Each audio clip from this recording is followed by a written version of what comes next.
Sa isang araw habang naglalakad si Jesus Christ at ang kanyang mga alagad, nakita nila ang isang lalaking ipinanganak na bulag. Isang lalaking sanay sa kadiliman. Isang lalaking hindi pa kailanman nakakita ng liwanag ng araw. Rabay, sino po ang nagkasala? Siya ba o ang kanyang mga magulang kaya siya ipinanganak na bulag? Ngunit ang sagot ni Jesus ay nagbukas ng bagong pag-unawa. Hindi siya nagkasala ni ang kanyang mga magulang. Ngunit nangyari ito upang mahayag sa kanya ang mga gawa ng Diyos. Pagkatapos, gumawa si Jesus ng putik mula sa lupa at laway. Maingat niyang pinahiran ang mga mata ng bulag. Pumunta ka at maghugas sa paliguan ng Pool of Siloam.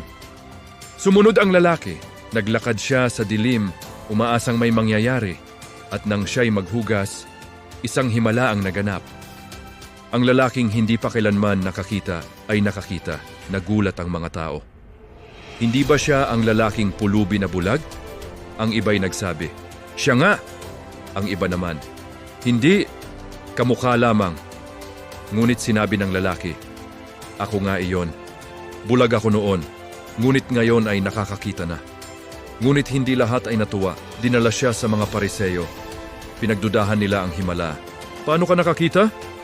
Pinahiran niya ng putik ang aking mga mata, ako'y naghugas at ngayon ako'y nakakakita.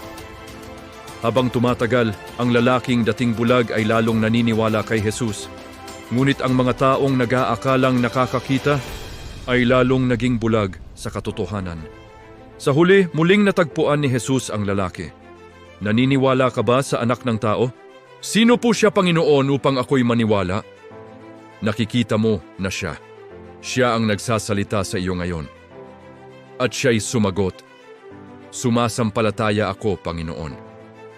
At siya'y lumuhod at sumamba kay Jesus.